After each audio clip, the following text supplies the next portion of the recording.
ಯಾರು ಗಲಾಟೆ ಮಾಡಬೇಡಿ ದಯವಿಟ್ಟು.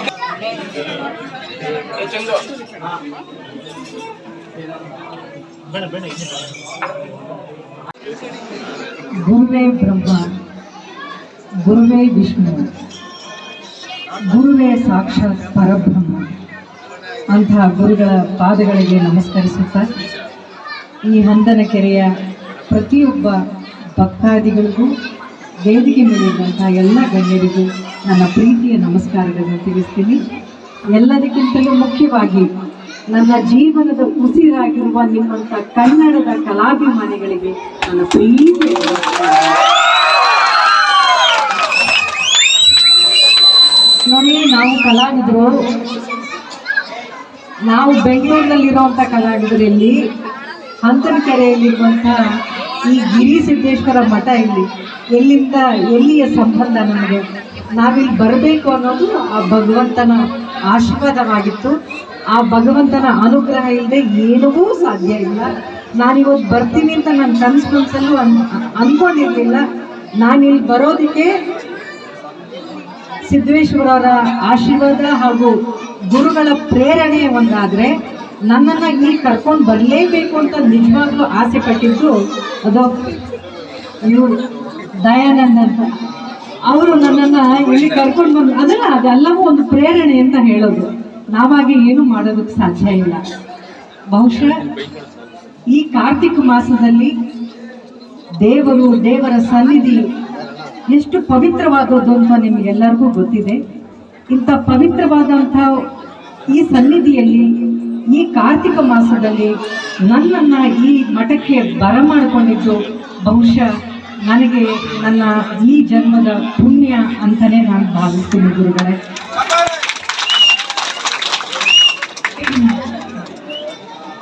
ಮಕ್ಕಳಿಂದ ಹಿಡಿದು ವಯಸ್ಸಾಗಿರೋರೆಲ್ಲ ಅಕ್ಕ ಎಲ್ಲ ಮಾತಾಡಿದ್ರು, ಆದ್ರೆ ಅಕ್ಕರಿಂದ ಒಂದು ಗಾನ ಬರಲಿ ಅಂತ ಆಸೆ ಪಡ್ತಾ ಇದ್ದಾರೆ. ಅಲ್ಲ, ನೀವು ಏನ್ ಗೊತ್ತಾಕ, ಈಗ ನೀವು ಏನಂದ್ರು ಜನ ಇಷ್ಟಪಡ್ತಾರೆ, ನೀವು 2 ಲೈನ್ ಹೇಳಿದ್ರು ಇಷ್ಟಪಡ್ತಾರೆ. ಅದೇನಂದ್ರೆ ನೋಡಿ, ಇವರು ದೇವಸ್ಥಾನಕ್ಕೆ ಕರೆದ್ಬಿಟ್ಟು ಹಾಡು ಅಂತಾರೆ. ಇದೇನು ನೀವು ಅಪ್ಪಣೆ ಕೊಡಿ. ಆಮೇಲೆ ನಮಗೆ ಜನ ನೋಡಿ ಇಲ್ಲೆಲ್ಲ ಮೊಬೈಲು, ಫೇಸ್ಬುಕ್ಕು, ಇನ್ಸ್ಟಾಗ್ರಾಮು ಎಲ್ಲ ಹ್ಯಾಂಗ್ ಮಾಡ್ಕೊಂಡಿದ್ದಾರೆ.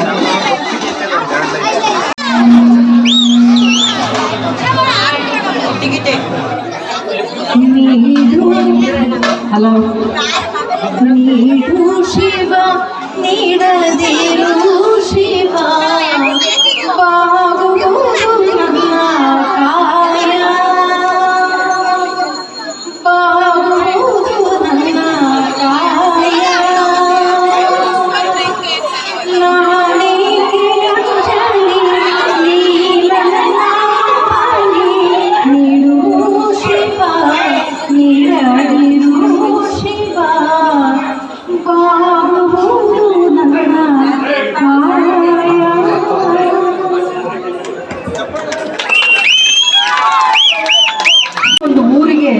ಒಂದು ಮಠ ಬೆಳಕಿದ್ದಂತೆ, ಅದೇ ಥರ ಗುರು ನಮ್ಮೊಳಗಿರುವಂಥ ಆತ್ಮದ ಬೆಳಕಿದ್ದಂತೆ.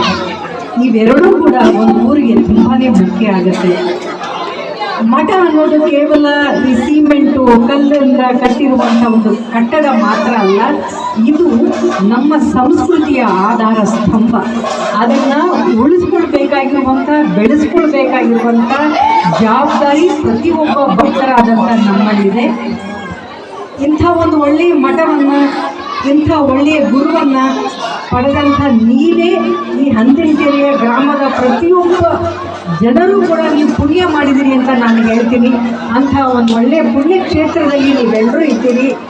ಈ ಮಠದ ಆಶ್ರಯ ಮಾತ್ರವಲ್ಲ, ಮಠದ ಆಶ್ರಯ ಜೊತೆಗೆ ಗುರುಗಳ ಮಾರ್ಗದರ್ಶನ ನೀವು ಎಲ್ಲರಿಗೂ ಸಿಗ್ತಾ ಇದೆ. ಅದು ಸಿಗಲಿ ಅಂತ ಕೇಳ್ಕೊಳ್ತೀನಿ. ಗುರುಗಳಂದರೆ ಕೇವಲ ನಮಗೆ ಶಿಕ್ಷಣ ಹಾಗೂ ಜ್ಞಾನ ಮಾತ್ರ ತೋರಿಸ್ಕೊಡೋರಲ್ಲ, ಹೇಳ್ಕೊಡೋರಲ್ಲ. ಗುರು ಅಂದರೆ ದೇವರು ಹಾಗೂ ನಮ್ಮ ಮಧ್ಯ ಇರುವಂಥ ಸೇತುವೆ ಮಾತ್ರವಲ್ಲ, ಗುರು ಎಲ್ಲಿದ್ದಾನೆ ಅಂತ, ದೇವರೆಲ್ಲಿದ್ದಾನೆ ಅಂತ ತೋರಿಸ್ಕೊಡೋ ಕೆಲಸ ಗುರುಗಳದಲ್ವ. ಅದು ಮಾತ್ರ ಅಲ್ಲ, ಗುರುಗಳ ಕೆಲಸ ಏನು ಅಂದರೆ ಪ್ರತಿಯೊಬ್ಬರ ವ್ಯಕ್ತಿಯ ಮನುಷ್ಯನ ಒಳಗಡೆ ಒಬ್ಬ ದೇವರಿದ್ದಾನೆ. ಆ ದೇವರನ್ನು ಬಡಿದೆಬ್ಬಿಸುವಂಥ ಜ್ಞಾನವನ್ನು ಕೊಡುವುದೇ ಗುರುಗಳ ಧರ್ಮ ಅಂತ ನಾನು ಭಾವಿಸಿದ್ದೀನಿ. ಅಂಥ ಗುರುಗಳನ್ನು ಪಡೆದವರು ನೀವೇ ಧನ್ಯ. ಕಾರ್ತಿಕ ಮಾಸದಲ್ಲಿ ಪ್ರತಿಯೊಬ್ಬ ಹೆಣ್ಮಕ್ಕಳು ತುಳಸಿ ಪೂಜೆ ಆಗಿರ್ಬೋದು, ಮನೆಯಲ್ಲಿ ಬೆಳಗುವಂಥ ದೀಪ ಆಗಿರ್ಬೋದು, ಅದಕ್ಕೆ ಕೊಡುವಂಥ ಪ್ರಾಮುಖ್ಯತೆ ನಮಗೆಲ್ಲರಿಗೂ ಗೊತ್ತಿದೆ. ಬಹುಶಃ ಕಾರ್ತಿಕ ಮಾಸ ಅನ್ನೋದು ದೇವರಿಗೆ ಅತ್ಯಂತ ಪ್ರಿಯವಾದಂಥ ಮಾಸ ಅಂತ ಹೇಳ್ತಾರೆ.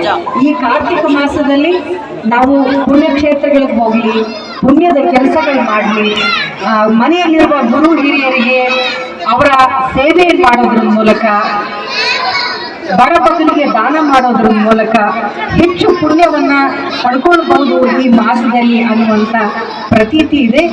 ಇಂತಹ ಒಂದು ಕಾರ್ತಿಕ ಮಾಸದಲ್ಲಿ ದೀಪೋತ್ಸವ ಮಾಡುವಂಥ ಅತ್ಯಂತ ಅರ್ಥಗರ್ಭಿತವಾದಂಥ ಈ ಕಾರ್ಯಕ್ರಮಕ್ಕೆ ನೀವೆಲ್ಲರೂ ಇಷ್ಟು ಜನ ಸೇರಿದ್ದೀರಿ.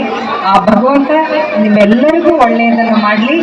ಈ ಕಾರ್ಯಕ್ರಮನ, ಈ ಥರದ ಒಂದು ಒಳ್ಳೆಯ ಪುಣ್ಯದ ಕಾರ್ಯಕ್ರಮಕ್ಕೆ ನನ್ನನ್ನು ಕರೆಸಿದ್ದೀರಿ.